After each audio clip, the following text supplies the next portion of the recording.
નીચેનામાંથી કયું સંયોજન એરોમેટિક નથી? તો એરોમેટિક માટે યુકેલ નામના વૈજ્ઞાનિકે નિયમો આપેલા છે. યુકેલના નિયમો, તો એ નિયમોને જો ફોલો કરતા હોય તો એ બંધારણ છે એ એરોમેટિક હોય છે. તો પહેલું તો છે કે બંધારણ છે એ ચક્રીય અને સમતલીય હોવું જોઈએ. ચક્રીય અને સમતલીય. બીજી કન્ડિશન એ છે કે કોન્જ્યુગેટેડ બંધારણ હોવું જોઈએ,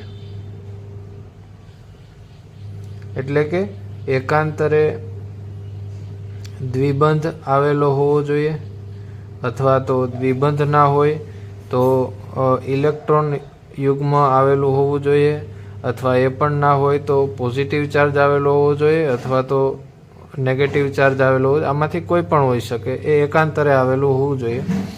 અને બંધારણની અંદર 4n+2 જેટલા પાઈ ઇલેક્ટ્રોન આવેલા હોવા જોઈએ. તો 4n+2 પાઈ જેટલા ઇલેક્ટ્રોન એટલે શું? તો અહીંયા એનની જગ્યાએ આપણે 0 મૂકીએ તો પાઈ ઇલેક્ટ્રોન કેટલા થશે? તો કે 4 0 0 and 2 એટલે 2 પાઈ ઇલેક્ટ્રોન થશે. પછી જો 1 મૂકીએ તો 6 પાઈ ઇલેક્ટ્રોન થશે. જો 2 મૂકીએ તો 10 પાઈ ઇલેક્ટ્રોન થશે. તો આવી રીતે ક્રમશઃ પાઈ જેટલા ઇલેક્ટ્રોન આવેલા હોવા જોઈએ.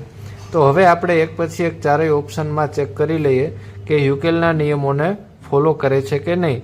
જે બંધારણ યુકેલના નિયમને ફોલો નહીં કરતું હોય તો એ સંયોજન એરોમેટિક નથી. તો પહેલું બંધારણ એ લઈએ તો ચક્રીય તો છે, સમતલીય પણ છે. હવે કોન્જ્યુગેટેડ છે કે નહીં એ ચેક કરી લઈએ. તો double bond, single bond, double bond, single bond plus single bond, double bond, તો કોન્જ્યુગેટેડ પણ છે.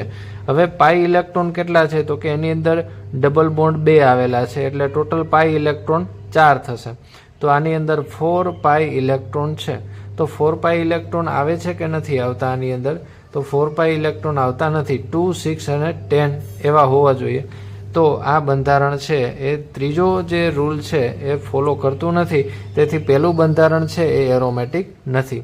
બીજું બંધારણ ચેક કરી લઈએ. તો બીજું પણ ચક્રીય છે, કોન્જ્યુગેટેડ એટલે એકાંતરે દ્વિબંધ કે ધરાવે છે કે નહીં ચેક કરીએ. તો double bond, single bond, double bond, single bond, અને અહીંયા નાઇટ્રોજન છે એટલે એની પાસે એક ઇલેક્ટ્રોન યુગ્મ પણ આવેલું હશે, એટલે આ બંધારણ આખું કોન્જ્યુગેટેડ બંધારણ થશે. અને પાઈ ઇલેક્ટ્રોનની સંખ્યા જોઈએ કે સંસ્પંદનમાં ભાગ લેતા પાઈ ઇલેક્ટ્રોન કેટલા છે? તો કે ટોટલ 6 થશે. 2 દ્વિબંધ એટલે ટોટલ 4 ઇલેક્ટ્રોન અને એક ઇલેક્ટ્રોન યુગ્મ એટલે ટોટલ 6 પાઈ ઇલેક્ટ્રોન છે. તો યુકેલના બધા રૂલને ફોલો કરે છે એટલે બંધારણ બી છે એ એરોમેટિક છે. ત્યાર પછી બંધારણ સી જોઈએ તો એની અંદર એ પણ ચક્રીય છે અને સમતલીય છે. બીજું કોન્જ્યુગેટેડ પણ છે, double bond, single bond, double bond, single bond, double bond અને સિંગલ બોન્ડ. તો અહીંયા એકાંતરે દ્વિબંધ આવેલા હોવાથી નાઇટ્રોજનના જે ઇલેક્ટ્રોન યુગ્મ છે એ સંસ્પંદનમાં ભાગ લેતા નથી. એટલે આપણે તો જેટલા સંસ્પંદનમાં ભાગ લેતા હોય એટલા જ ઇલેક્ટ્રોનને ગણવાના છે. તો ટોટલ 6 પાઈ ઇલેક્ટ્રોન ધરાવે છે. તો આ પણ બધા નિયમને ફોલો કરે છે.